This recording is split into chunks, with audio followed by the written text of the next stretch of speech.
إن الحمد لله نحمده ونستعينه ونستغفره ونعوذ بالله من شرور أنفسنا وسيئات أعمالنا من يهده الله فلا مضل له ومن يضلل فلا هادي له وأشهد أن لا إله إلا الله وحده لا شريك له وأشهد أن محمدا عبده ورسوله أما بعد فإن خير الحديث كتاب الله وخير الهدي هدي محمد صلى الله عليه وسلم وشر الأمور محدثاتها وكل محدثة بدعة وكل بدعة ضلالة وكل ضلالة في النار. أعوذ بالله من الشيطان الرجيم. بسم الله الرحمن الرحيم. ظهر الفساد في البر والبحر بما كسبت أيدي الناس ليذيقهم بعض الذي عملوا لعلهم يرجعون. وقال عز من قائل فكلا أخذنا بذنبه فمنهم من أخذته الصيحة ومنهم من أرسلنا عليه حاصبا ومنهم من خسفنا به الأرض ومنهم من أغرقنا وما ظلمهم الله ولكن كانوا أنفسهم يظلمون.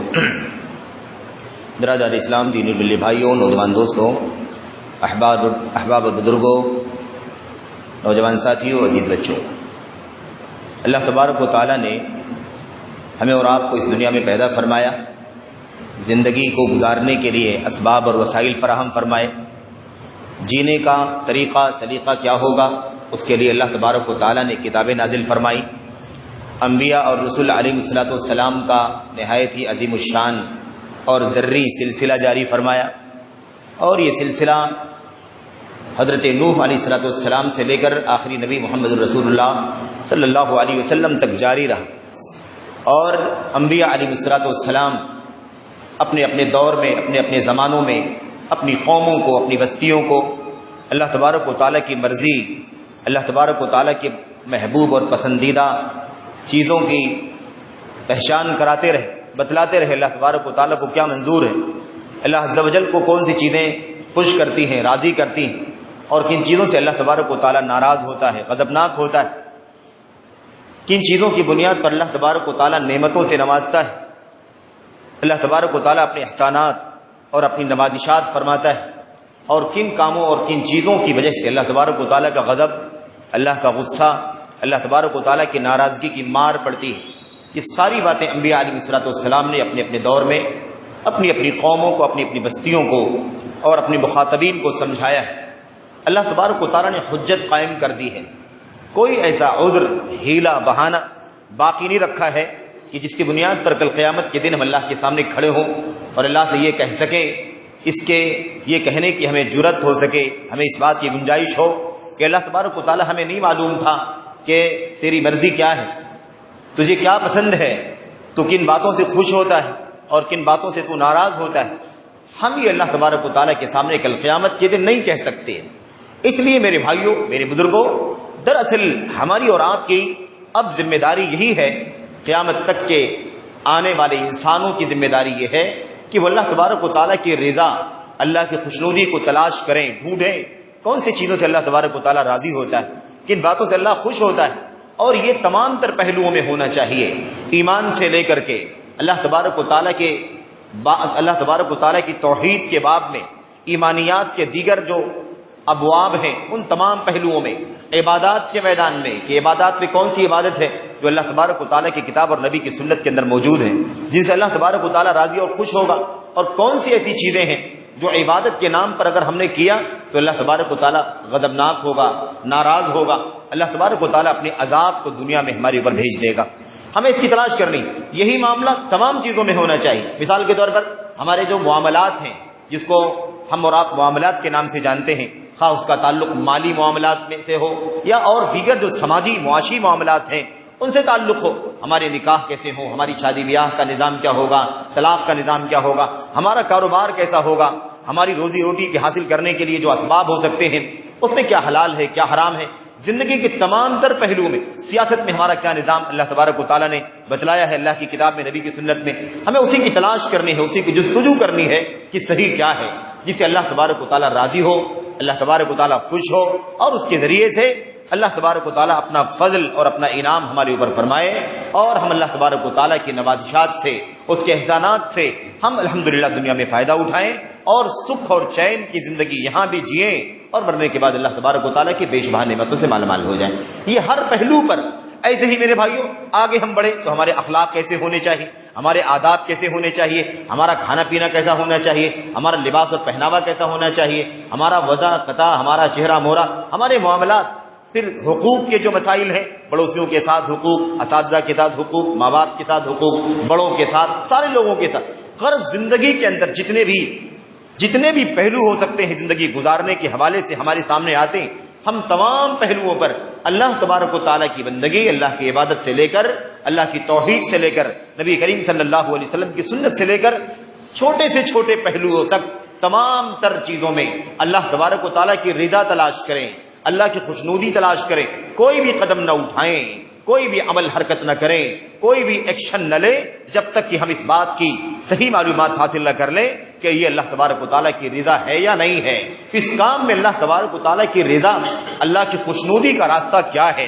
اللہ تبارک و تعالیٰ کی غضب کا راستہ کیا ہے، جب تک ہم اس کی پہچان نہ کر لیں کوئی بھی ایکشن نہ کریں، کوئی بھی قدم نہ اٹھائیں، کوئی بھی کام نہ کریں۔ یہ ہماری اور آپ کی ذمہ داری ہے، کیونکہ اللہ نے ہم پر حجت تمام کر دی ہے، ہم پر ہیلے بہانے عذر کے راستے بند کر دیے ہیں۔ اللہ تعالیٰ نے رسولوں کو بھیج کر کے یہ ہمیں بتلا دیا کہ ہم نے رسولوں کو بھیج دیا ہے تاکہ کل قیامت کے دن کوئی یہ نہ کہہ سکے کہ ہمیں نہیں معلوم پڑا، ہم نہیں جانتے تھے کہ اللہ تیری مرضی کا کام کیا ہے، تیری خوشنودی کا کام کیا ہے، تو کن باتوں سے راضی اور خوش ہوتا ہے۔ ہم نے جو مناسب سمجھا وہ کر ڈالا، ہم نے جو اچھا سمجھا وہ کر ڈالا، اب ہمیں پتہ چلتا ہے کہ یہ تیری رضا کا، تیری خوشنودی کا کام نہیں، یہ ہیرے بہانے کا آپ کوئی راستہ باقی نہیں بچا ہے۔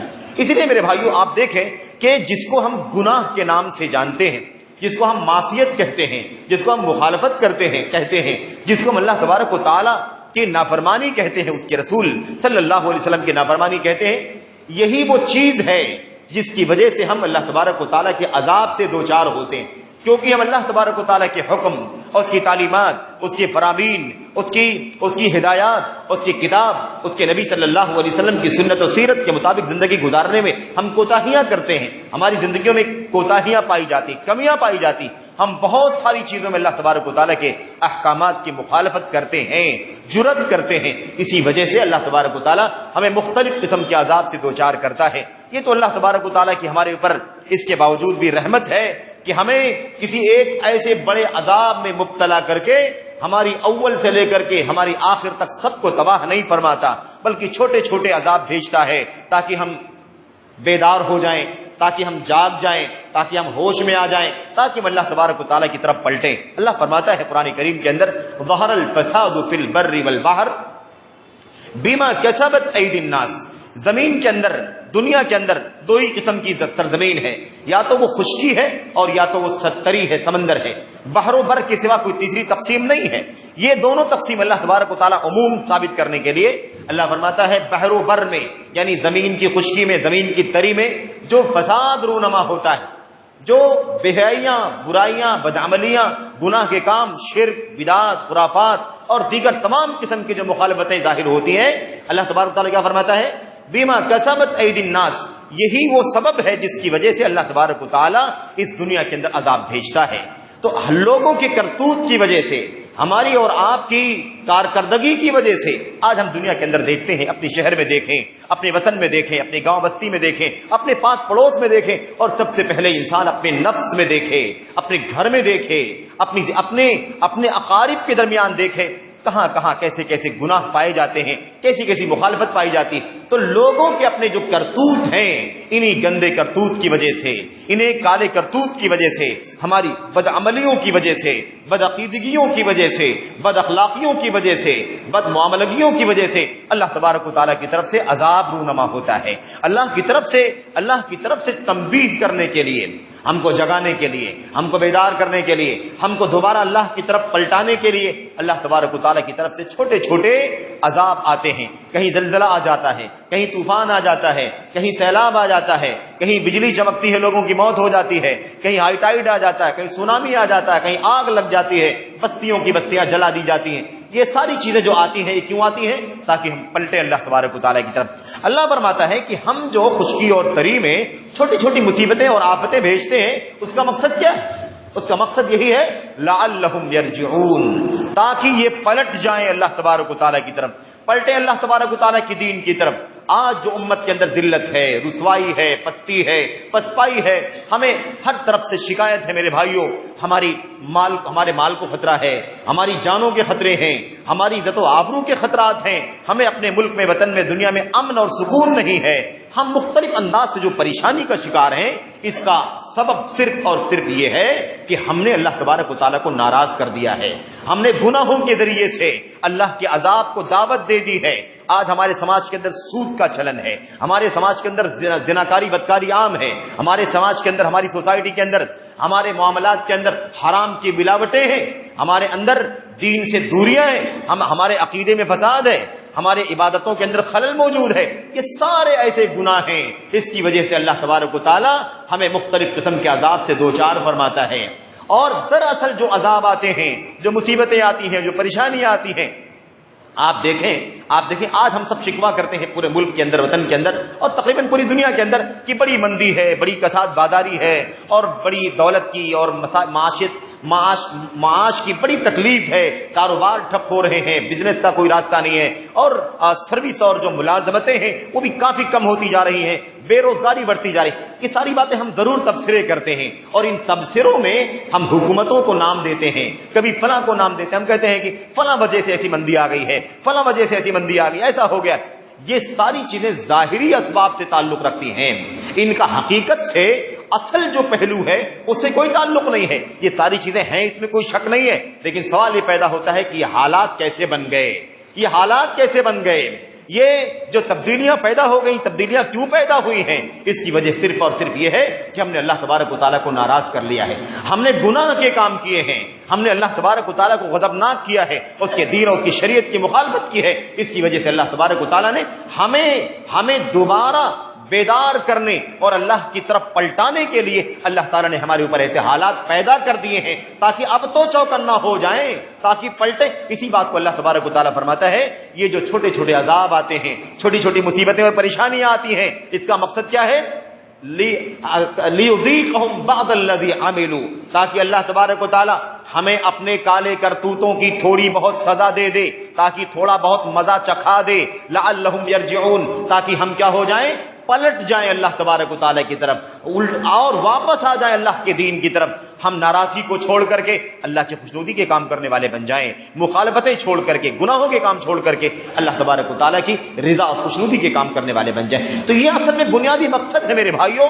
اس لیے ہمیں چاہیے کہ ہم ان حالات کو ٹیکنیکل طور پر نہ دیکھیں، بلکہ اس حیثیت سے دیکھیں کہ ہم مسلمان ہیں، ہم مومن ہیں، ہم اللہ کی توحید کے ماننے والے ہیں، محمد الرسول اللہ صلی اللہ علیہ وسلم کی سنت کے ماننے والے ہیں۔ ہمیں مرنا ہے، اللہ تبارک و تعالیٰ کے سامنے حساب و کتاب کے لیے کھڑا ہونا ہے، جنت یا جہنم کے فیصلے ہونے۔ تو ہماری جو سوچ ہونی چاہیے ایسے حالات میں، وہ مومنانہ سوچ ہونی چاہیے، مومن کی طرح سے ہم سوچیں، ہم ٹیکنیکل نہ سوچیں، دنیا دارانہ نہ سوچیں کہ حالات ایسے ہو گئے اور عالمی منڈی میں کساد بازاری آ گئی اور حکومت بدل گئی اور یہ ہو گیا وہ ہو گیا، یہ ساری چیزیں نہ سوچیں، بلکہ ہم یہ سوچیں کہ یہ سب کچھ اللہ کی طرف سے ہوا ہے۔ اللہ نے یہ درگت ہماری کیوں بنائی ہے، ہماری حالت ایسی کیوں کر دی ہے، ہمیں کساد بازاری اور مندی میں کیوں ڈال دیا ہے، ہماری معاش کو تباہ کیوں کر دیا اللہ تبارک و تعالیٰ نے۔ اصل میں ہمیں یہ سوچنے کی ضرورت ہے، یہ ہماری ذمہ داری ہے۔ ان اللہ لا یغیر ما بقوم حتى یغیروا ما بانفسهم، اللہ تبارک و تعالی ہمارے اچھے حالات کو برے حالات سے اسی وقت تبدیل کرتا ہے جب ہم خود اپنے حالات کو تبدیل کر لیتے ہیں۔ اللہ تبارک و تعالی کی سنت جاریہ ہے، اللہ کی سنت کونیہ ہے کہ جب تک بندے اللہ تبارک و تعالی کی رضا کے راستوں پر چلتے ہیں، اللہ کی خوشنودی کے راستے پر چلتے ہیں، اللہ تبارک و تعالی ان پر اپنی نعمتوں کی برکھا برساتا ہے، اپنی رحمتیں نازل فرماتا ہے۔ قرآن کریم کی آیات بھری پڑی ہیں، اللہ تبارک و تعالی نے اس بات کو سمجھایا ہے کہ جب تک بستی والے وَلَوْ أَنَّ أَهْلَ الْقُرَىٰ آمَنُوا وَاتَّقَوْا لَفَتَحْنَا عَلَيْهِمْ بَرَكَاتٍ مِّنَ السَّمَاءِ وَالْأَرْضِ، اگر بستیوں والے، اگر دنیا والے، اگر دنیا کی ممالک اور دنیا کی بستیوں کے لوگ اتقوا آمنوا واتقوا، اگر یہ سچے ایمان والے رہیں گے، اللہ تبارک و تعالیٰ کا تقوی اختیار کرتے رہیں گے، لَفَتَحْنَا عَلَيْهِمْ بَرَكَاتٍ مِّنَ السَّمَاءِ وَالْأَرْضِ، تو ہم یقیناً ان کے اوپر آسمانوں سے زمینوں سے برکتوں کے دہانے کھول دیں گے، برکتوں کی برکھا برسائیں گے۔ یہ ایمان ہونا چاہیے، تقوی ہونا چاہیے۔ ہم نے ایمان میں بھی کوتاہی کر ڈالی ہے، ہمارے ایمان میں خلل ہے، شرک اور بدعت کی بھرمار ہوتی جا رہی، خرافات کی بھرمار ہوتی جا رہی ہے۔ اور تقوی کی جہاں تک بات ہے تو آپ دیکھیے زندگی کا کون سا ایسا کام ہے جس میں ہم گناہ نہیں کرتے، مخالفت نہیں کرتے، ہم گناہوں کے کام سے اپنے کاموں کو لطمت نہیں کرتے، کوئی کام ایسا آپ کو نہیں ملے گا۔ تو اصل میں یہ ہے مسئلہ میرے بھائیوں کہ اگر ہم اچھے ہوں گے تو اللہ کی رحمتوں کی برکت ہوگی، اگر ہم مومن ہوں گے، متقی پرہیزگار ہوں گے، اللہ تبارک و تعالیٰ سے ڈرنے والے ہوں گے، اللہ کی رضا اور خوشنودی کے کام کرنے والے ہوں گے، تو اللہ تبارک و تعالیٰ کی طرف سے رحمتوں کی برکتوں کی برکھا برسے گی۔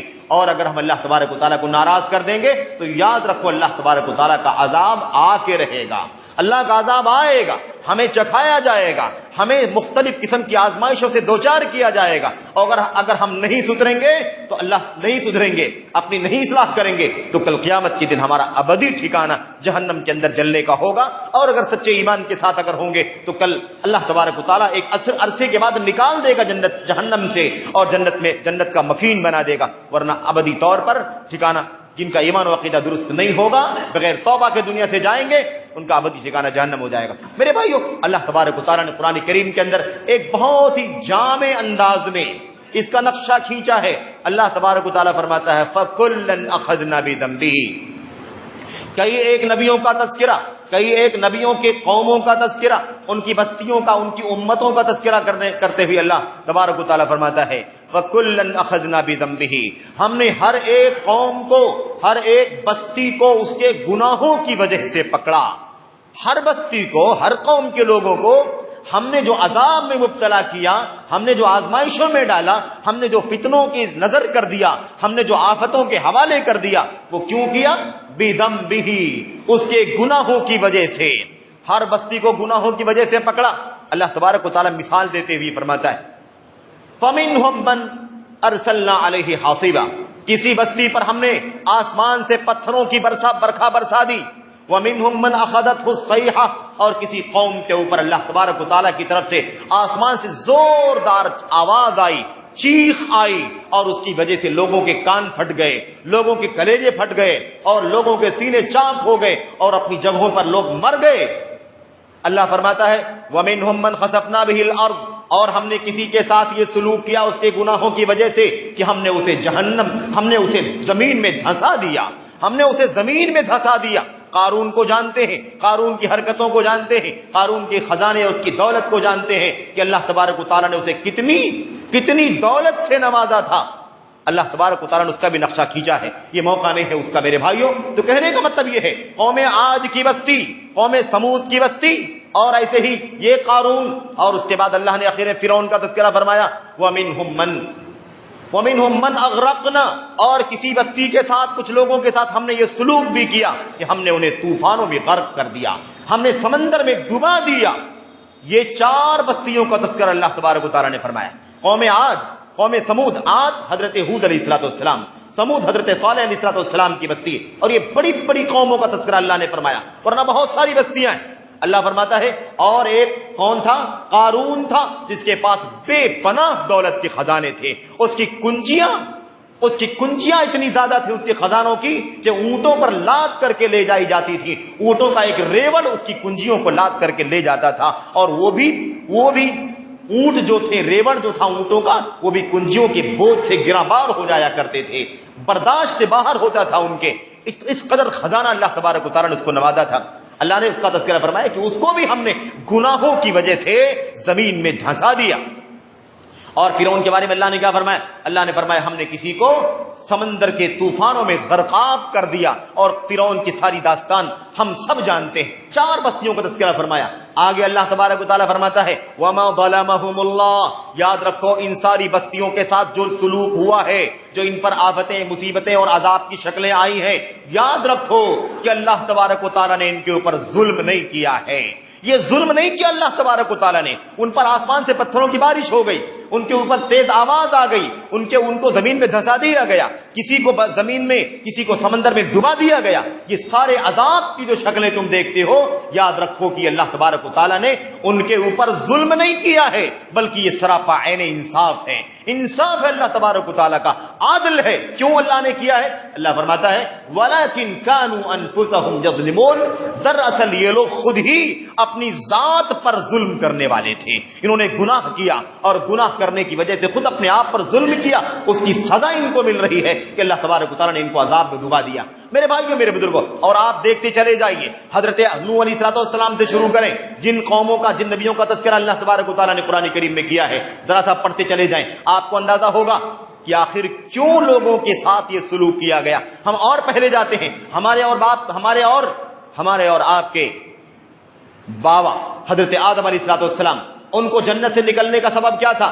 گناہ ہی تھا، گناہ کے سوا کوئی سبب نہیں تھا۔ اللہ تبارک و تعالیٰ نے کیا فرمایا؟ اگر بخشش مانگنی ہے، اللہ سے دعا کرنی ہے، تو کہو ربنا ظلمنا انفسنا وان لم تغفر لنا وترحمنا لنكونن من الخاسرین۔ ظلم کیا ہے ہم نے اپنے اوپر۔ تو آدم علیہ السلام کو جنت کی نعمتوں سے باہر نکالنے کا سبب کیا تھا؟ گناہ تھا۔ گناہ کی وجہ سے وہ زمین پر پھینک دیے گئے۔ شیطان لعین کو راد درگاہ کیوں کیا گیا؟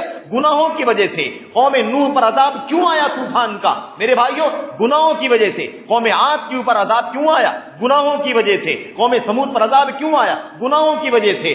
بنی اسرائیل پر، اور بہت بڑی تعداد ہے بنی اسرائیل کی قوم اور ان کے انبیاء علیہ السلام کی، ان سارے انبیاء علیہ السلام کی قوموں پر جو عذاب اللہ تبارک و تعالیٰ کی طرف سے آیا، خصوصیت کے ساتھ حضرت موسیٰ علیہ السلام کی بستی اور بنی اسرائیل کی تاریخ تفصیل سے اللہ نے بیان فرمائی۔ ان کے اوپر جو عذاب آیا، یہ عذاب کیوں آیا تھا اللہ تبارک و تعالیٰ کی طرف سے؟ ان کے گناہوں کی وجہ سے۔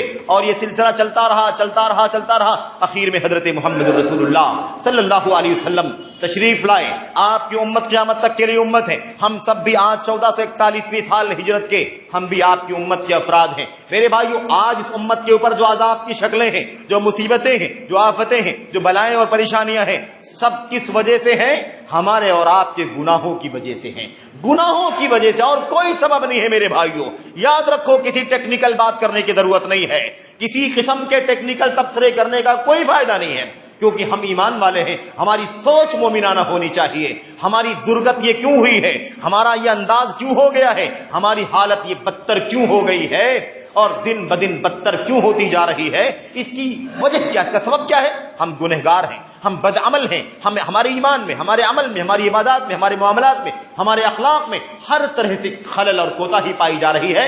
اسی وجہ سے اللہ تبارک و تعالیٰ ہمیں مختلف قسم کی آزمائشوں میں ڈال رہا ہے تاکہ ہم پلٹیں۔ اللہ کے نبی صلی اللہ علیہ وسلم نے بہت ساری حدیثوں میں بھی اس کی وضاحت فرمائی ہے۔ اللہ کے نبی نے فرمایا اذا تبایعتم بالعینہ، ایک میں حدیث آپ کے سامنے پیش کرتا ہوں، اذا تبایعتم بالعینہ، جب تم لوگ اینے کا کاروبار کرو گے۔ اب وقت نہیں ہے، اینا کا کاروبار ایک سودی کاروبار ہے، ایک سودی کاروبار کی ایک شکل ہے جس کو اینے کا کاروبار کہا جاتا ہے، بیع العینہ، اینے کا لین دین، اینے کا کاروبار۔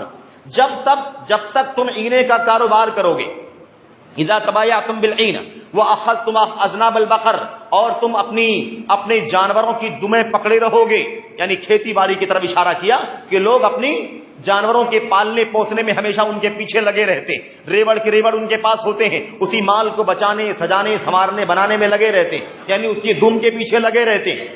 وَرَضِيتُمْ بِالزَّرْعِ، اور اپنی کھیتی باڑی سے میں مگن رہو گے۔ جب تم سودی کاروبار کرو گے، جب تم اپنی گایوں کی دمیں پکڑے رہو گے، جب تم کھیتی باڑی میں مگن رہو گے، خوش رہو گے اسی سے، وَتَرَكْتُمُ الْجِهَادَ، اور جہاد چھوڑ دو گے۔ جہاد کا مطلب مار دھاڑ نہیں ہے، جہاد کی شروعات اپنے نفس سے ہوتی ہے۔ اللہ کے نبی محمد الرسول اللہ صلی اللہ علیہ وسلم نے فرمایا افضل الجہاد، سب سے زیادہ فضیلت والا جہاد یہ ہے ان تجاہد نفسک فی ذات اللہ، فی جنب اللہ، کہ تم اللہ تبارک و تعالیٰ کے دین کے حوالے سے، اللہ کی توحید، نبی کی سنت کے حوالے سے، اللہ کی عبادات کے حوالے سے، دین کے حلال و حرام کی پابندی کے حوالے سے تم اپنے نفس سے جہاد کرو۔ یہ سب سے بڑا جہاد ہے۔ حرام کی طرف طبیعت جاتی ہے، اپنے آپ کو روکو، نماز سے دور جاتی ہے، اس کنٹرول میں لاؤ، سود کھانا چاہتی ہے کنٹرول میں لاؤ، لوٹ کھسوٹ کرنا چاہتی ہے کنٹرول میں رکھو۔ تو سب سے افضل جہاد کون سا ہے؟ اللہ تبارک و تعالیٰ کے دین اور توحید کے اعتبار سے اور شریعت کے اعتبار سے انسان اپنی ذات سے جہاد کرے، اپنے نفس سے جہاد کرے، یہ سب سے افضل جہاد ہے میرے بھائیوں۔ آج لوگوں نے ہمارے نوجوانوں کو ورغلا کر کے اس فتنے میں ڈال دیا ہے کہ جہاد کا معنی دنگا کرنا ہے، جہاد کا معنی فساد پھیلانا ہے، اس کو مارو، یہ جہاد نہیں ہے، یہ دنگا ہے، یہ آتنک ہے، یہ فساد ہے، اس کا جہاد سے کوئی لینا دینا نہیں ہے میرے بھائیوں۔ جہاد ظلم کے لیے نہیں آیا ہے، جہاد عدل و انصاف کے لیے آیا ہے، جہاد ستھرائی کے لیے آیا ہے، جہاد کو بدنام کر دیا گیا. بہرحال اللہ کے نبی نے فرمایا اور تم جہاد چھوڑ دو گے، 4 کام کا نام لیا نا، 4 کاموں کے نام لیا. سودی کاروبار کرو گے، کھیتی باڑی میں مست و مگن رہو گے، اپنی جانوروں کی دموں کو پکڑے انہی کے پیچھے لگے رہو گے اور جہاد چھوڑ دو گے، سلط اللہ علیکم ذلن، اللہ تبارک و تعالیٰ تمہارے اوپر ذلت و رسوائی مسلط کر دے گا. تمہارے اوپر اللہ تبارک و تعالیٰ ذلت مسلط کر دے گا، رسوائی مسلط کر دے گا، بے عزت ہو کر کے زندگی گزارو گے، بے وقات ہو کر کے زندگی گزارو گے. لا ينزعه عنکم حتی ترجعوا الی دینکم، اور وہ ذلت، وہ رسوائی اللہ تبارک و تعالیٰ تم سے اس وقت تک ختم نہیں کرے گا جب تک کہ تم پھر سے پلٹ کر کے اللہ تبارک و تعالیٰ کے دین کی طرف نہ آ جاؤ.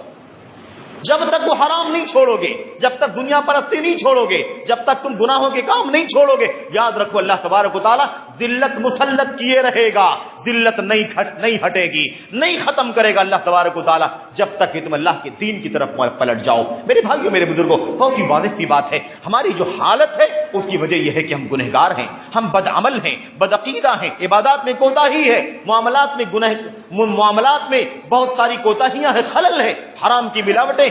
اسی وجہ سے اللہ تبارک و تعالیٰ نے یہ عذاب بھیجا ہے. اللہ کے نبی محمد رسول اللہ صلی اللہ علیہ وسلم فرماتے ہیں اذا ظہر الزنا والربا فی قوم فقد احلوا لانفسهم عذاب اللہ. اللہ کے نبی نے فرمایا جب کسی قوم کے لوگ، کسی بستی کے لوگ، جب کسی قوم کے لوگ، کسی بستی کے لوگوں کے یہاں جب زناکاری ظاہر ہونے لگے، یعنی زناکاری بدکاری کا چلن ہونے لگے اور سود خوری کا چلن عام ہونے لگے، تو فقد احلوا بانفسهم عذاب اللہ، تو سمجھ لو کہ اس بستی کے لوگوں نے اپنے اوپر اللہ کے عذاب کو دعوت دے دیا ہے. یعنی گویا کہ بلا رہے ہیں اللہ کے عذاب کو. زناکاری عام ہوئی، سمجھ لو اللہ کے عذاب کو دعوت دے رہے. سود خوری عام ہوئی، سمجھ لو اللہ کے عذاب کو بلا رہے. یہ اللہ کے نبی علیہ الصلوۃ والسلام نے فرمایا. تو یہ گناہ کرنا دراصل اللہ کے عذاب کو دعوت دینا ہے، اللہ کے عذاب کو بلانا ہے، اپنے اوپر اللہ کے عذاب کو مسلط کرنا. یہ بنیادی وجہ ہے میرے بھائیوں. تو یہ سب باتیں کرنا ان سب باتوں کا کوئی حاصل نہیں ہے کہ اس وجہ سے حالات ایسے ہو گئے اور کساد بازاری اور یہ مصیبتیں، یہ پریشانیاں، یہ ساری باتیں ہمارے کام کی نہیں. کام کی بات یہ ہے کہ مسلمان کی حیثیت سے سوچے، مومن کی سوچ سے سوچے، اور یہ سوچے کہ دنیا میں ایک ذرہ بھی اللہ کی مرضی کے بغیر نہیں ہوتا ہے. جو ہماری حالت ہے وہ کسی کے کرنے سے نہیں ہوئی ہے، اللہ نے ہمارے اوپر اس حالت کو بھیج دیا ہے.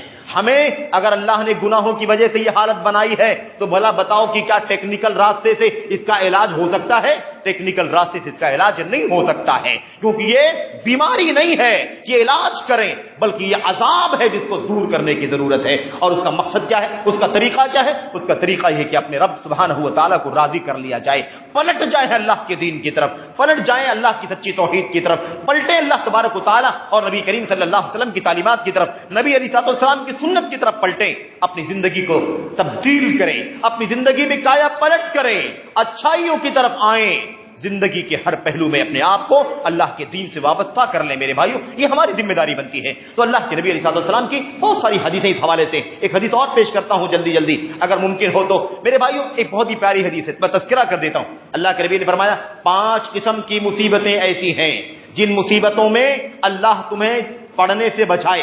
اللہ کے نبی کہتے ہیں اے مہاجروں کی جماعت، 5 مصیبتیں ایسی ہیں، میں اللہ سے پناہ مانگتا ہوں کہ اللہ تمہیں ان 5 مصیبتوں میں مبتلا کرے. وہ 5 مصیبتیں کیا ہیں؟ یہ 5 مصیبتیں کیا ہیں اور ان 5 مصیبتوں کا سبب کیا ہے؟ مصیبتیں آتی کیوں ہیں؟ یہ دونوں باتیں محمد رسول اللہ صلی اللہ علیہ وسلم نے ہم کو بتا دی ہیں. فرماتے ہیں نبی کریم صلی اللہ علیہ وسلم فرماتے ہیں، میں ترجمہ کر دیتا ہوں صرف تاکہ وقت زیادہ نہ ہے. پہلی بات اللہ کے نبی نے فرمائی، جب کسی قوم کے اندر زناکاری، بدکاری، فحاشی عام ہو جاتی ہے، اتنی عام ہو جاتی ہے کہ لوگ کھلا زناکاری، بدکاری کرنا شروع کر دیتے ہیں، اللہ تبارک و تعالیٰ اس قوم پر عذاب بھیجتا ہے. کیا بھیجتا ہے اللہ تبارک و تعالیٰ؟ الفاحشہ فی قوم حتی یعلنوا بها الا فشا فیہم الطاعون. نمبر 1، طاعون کی بیماری آتی ہے. طاعون کی بیماری آتی ہے، عام کر دیتا ہے اللہ تبارک و تعالیٰ بستی کے اندر. والاوجاع التي لم تكن مضت في اسلافهم الذين مضوا، اور ایسی جان لینے والی بیماریاں اللہ تبارک و تعالیٰ ڈال دیتا ہے جن بیماریوں کی مثالیں پچھلی قوموں میں کبھی سننے میں نہیں آئی تھی. عذاب ہوتا کہ فحاشی کی وجہ سے، فحاشی بے حیائی، زناکاری، بدکاری، فحاشی کی وجہ سے اللہ تعالیٰ طاعون بھیجتا ہے اور ایسی ایسی بیماریاں بھیجتا ہے جس کی مثال پچھلی امتوں میں کبھی بھی دیکھنے سننے میں نہیں آئی۔ آج دیکھ لو، یہ حدیث نبی کریم صلی اللہ علیہ وسلم کی ابن ماجہ کی صحیح روایت ہے، اللہ کے نبی علیہ السلام کا کھلا موجودہ ہے میرے بھائیوں، کھلا موجودہ ہے، یہ کھلی نشانی ہے نبوت کی۔ اللہ کے نبی نے فرمایا تھا، اور آج دیکھ لو جن بستیوں کے اندر زناکاری بدکاری عام ہے، اور جتنا عام ہے، جتنے پرسنٹیج سے آباد، جتنی فیصد سے آباد ہے، اسی اعتبار سے ان لوگوں کے ہاں ایسی ایسی بیماریاں جنم لے رہی ہیں جن بیماریوں کا نام کبھی ہمارے پرکھوں نے نہیں سنا تھا۔ ان بزرگوں میں کوئی اگر 50 سال، 60 سال، 70 سال، 80 سال پہلے کا ہوگا تو وہ سب جانتے ہیں، کسی نے آج سے 70 سال پہلے ایڈز کا نام نہیں سنا تھا۔ آج ایڈز کی بیماری عام ہوتی جا رہی ہے، دیکھ لو، لا علاج بیماری ہے، پریشان ہے اطباء، ماہرین میڈیکل سائنس کے، اس کا علاج نہیں پا رہے ہیں کہ اس جراثیم کو جو اللہ تبارک و تعالیٰ نے فحاشی اور بدکاری کی وجہ سے پیدا کر دیا ہے، اس کو مارنے کا کون سا علاج ہو سکتا ہے۔ یہ بیماری اللہ تبارک و تعالیٰ نے ڈال دی۔ دوسری بات، نمبر 1 تو فحاشی جو ہے، فحاشی بے حیائی، اس کے سبب کیا مصیبت آتی ہے؟ طاعون، پلیگ آتا ہے، اور ایسی ایسی جان لیوا بیماریاں جس کی مثال نہیں۔ نمبر 2 اللہ کے نبی نے فرمایا صلی اللہ علیہ وسلم نے، نمبر 2 اور جس قوم کے اندر، جس بستی کے اندر لوگ ناپ تول میں کمی کرتے ہیں، ڈانڈیاں مارتے ہیں، اور ناپ تول کا مطلب یہ نہیں کہ اب کوئی آدمی ترازو لگائے رہے اور ڈانڈیاں مارے، نہیں، اس کی اور شکلیں ہو سکتی ہیں، کاغذ میں خرد برد کر دیا جائے، رشوت اور سود دے کر کے ہیرا پھیری کر، سب اس کے اندر شامل ہے۔ یعنی جو لوگ بھی ناپ تول میں کمی کرتے ہیں، اللہ تبارک و تعالیٰ اس بستی کے اوپر 3 قسم کا عذاب بھیج دیتا ہے۔ بسنین، قحط سالی آ جاتی، قحط سالی، پانی کی کمی ہو جاتی ہے، بسنین وشدت المعونہ، اور کھانے پینے کی غذا جو ہوتی ہے نا، غذائی اشیاء، یہ کم ہو جاتی ہے، کمی ہو جاتی ہے، بھوکمری کا ماحول بن جاتا ہے۔ وجور السلطان علیہم، اور وقت کی حکومت اور بادشاہ کا ظلم مسلط ہو جاتا ہے۔ دیکھیں، ناپ تول میں کمی ایک گناہ، لیکن اس سے خون چوسا جاتا ہے نہ جانے کتنے لوگوں کا۔ اس لیے سزا اللہ نے کیا فرمائی؟ 3 سزائیں۔ قحط سالی آ جائے گی، کھانے پینے کی غذا میں قلت آ جائے گی، بھوکے مریں گے لوگ، اور وقت کی حکومت کے اوپر سے مار پڑے گی، وہ الگ سے ظلم آ جائے گا۔ نمبر 2 دوسرا گناہ ہے، اور اس گناہ کی سزا یہ۔ نمبر 3 اللہ کے نبی نے فرمایا، اور جو لوگ زکوٰۃ نہیں دیں گے۔ آج مسلمان زکوٰۃ نہیں دینا چاہتا، کیوں؟ بیلنس زیادہ کرنا چاہتا ہے، یہ بنا لے، یہ کر لے، زکوٰۃ دینے سے اپنے آپ کو بچاتا ہے، 2.5% نہیں نکالنا چاہتا ہے۔ اس کی سزا کیا ملتی ہے؟ اللہ اکبر، اللہ کے نبی نے کیا فرمایا؟ اس گناہ کی سزا یہ ہوتی ہے کہ اللہ تبارک و تعالیٰ آسمان سے بارش کے قطرے روک لیتا ہے۔ اگر یہ جانور نہ ہوتے، یہ مویشی، یہ گائے، بیل، بھیڑ، بکریاں اگر یہ نہ ہوتی تو اللہ تبارک و تعالیٰ آسمان سے پانی کا ایک قطرہ بھی نہیں اتارتا۔ جو کچھ ان سارے زکوٰۃ نہ دینے کے باوجود بھی، زکوٰۃ روک لینے کے باوجود بھی جو اللہ تعالیٰ بارش اتارتا ہے، برکھا برساتا ہے، کہ ان جانوروں کے لیے بارش اتارتا ہے، اور اس کی وجہ سے ہم بھی پانی پی پاتے ہیں، ہمیں بھی پینے کے لیے مل جاتا ہے، ورنہ ہمارا گناہ اتنا خطرناک ہے کہ اللہ تعالیٰ ہمیں پانی کے ایک قطرے سے محروم کر دے۔ میرے بھائی، نمبر 3، نمبر 4 اور آخری بات ہے، نمبر 4 اللہ کے نبی نے فرمایا صلی اللہ علیہ وسلم نے، اور جو لوگ بھی اللہ تبارک و تعالیٰ اور اس کے رسول صلی اللہ علیہ وسلم سے کیے ہوئے معاہدے کو توڑ دیتے ہیں، جو قوم، جو بستی اللہ اور اس کے رسول سے کیے ہوئے معاہدے کو توڑ دیتی ہے، اللہ تبارک و تعالیٰ اس بستی کے اوپر باہر کا دشمن مسلط کر دیتا ہے، اور وہ باہر کا دشمن مسلمانوں کی بہت ساری پراپرٹی کو ہڑپ کر جاتے ہیں۔ یہ چوتھا گناہ ہے اور اس کی سزا ہے، موقع نہیں ہے، وقت نہیں ہے۔ اور 5ویں اور آخری بات ہے، اللہ کے نبی نے فرمایا، اور غور کرنے کی بات ہے، وَمَا لَمْ تَحْكُمْ أَئِمَّتُهُمْ بِكِتَابِ اللَّهِ، جس کسی مسلمانوں کی جس بستی میں، جس ملک میں، جس علاقے میں، جہاں کے بھی مسلمانوں کے امام، مسلمانوں کے مفتی، مسلمانوں کے قاضی، مسلمانوں کے علماء اللہ تبارک و تعالیٰ کی کتاب اور نبی کی سنت کے مطابق فیصلہ نہیں کرتے ہیں، مسلمانوں کے عمراء، علماء، فقہاء، مفتیان جب اللہ کی کتاب اور نبی کی سنت کے مطابق فیصلہ نہیں کرتے ہیں، اللہ تبارک تعالیٰ کیا سزا دیتا ہے؟ جعل اللہ بأسہم بینہم، تو اللہ تبارک و تعالیٰ ان کی لڑائی آپس میں کر دیتا ہے، یعنی انہیں آپس میں لڑا دیتا ہے۔ ایک کلمہ، ایک نبی، ایک قبلہ، ایک کتاب، سب ایک ہونے کے باوجود، مسلمان کہلائے جانے کے باوجود آپس میں لڑتے بھڑتے اور مرتے اور کٹتے رہتے ہیں کہ اللہ تبارک و تعالیٰ کی طرف سے عذاب آتا ہے۔ تو یہ گناہ کی 5 شکلیں ہیں اور ان کی سزائیں اللہ کے نبی محمد الرسول اللہ صلی اللہ علیہ وسلم نے بیان فرمائی ہے۔ میرے بھائیو، اللہ سے دعا کرتے ہیں کہ اللہ تبارک و تعالیٰ ہمیں اپنے حالات کو اگر بدلنا ہے تو ہمیں اپنی حالت بدلنے کی توفیق عطا فرمائے، ہمیں نیک عمل کرنے کی توفیق عطا فرمائے، عقیدے کی اصلاح کرنے کی توفیق عطا فرمائے، عبادات کی پابندی کرنے کی توفیق عطا فرمائے، اپنے معاملات کی اصلاح کرنے، حلال پر اکتفا کرنے کی توفیق عطا فرمائے، حرام سے، گناہوں سے، معصیت سے، مخالفتوں سے اللہ تبارک و تعالیٰ بچنے کی توفیق عطا فرمائے۔ اللہ تبارک و تعالیٰ ہمارے اوپر اپنی رحمت کی برکھا برسائے، ہمیں اللہ تبارک و تعالیٰ اپنی غضب سے، اپنے غیظ و غضب سے، اپنی ناراضگی سے بچنے کی توفیق عطا فرمائے، آمین رب العالمین۔ وصلی اللہ وسلم وبارک علی نبینا محمد وعلی آلہ وصحبہ اجمعین۔ السلام علیکم ورحمۃ اللہ وبرکاتہ۔ الحمد لله نحمده ونستعينه ونستغفره اللهم صل وسلم وبارك على عبدك ورسولك نبينا محمد اللهم صل على محمد وعلى ال محمد كما صليت على ابراهيم وعلى ال ابراهيم انك حميد مجيد اللهم بارك على محمد وعلى ال محمد كما باركت على ابراهيم وعلى ال ابراهيم في العالمين انك حميد مجيد سبحان ربك رب العزة عما يصفون والسلام على المرسلين والحمد لله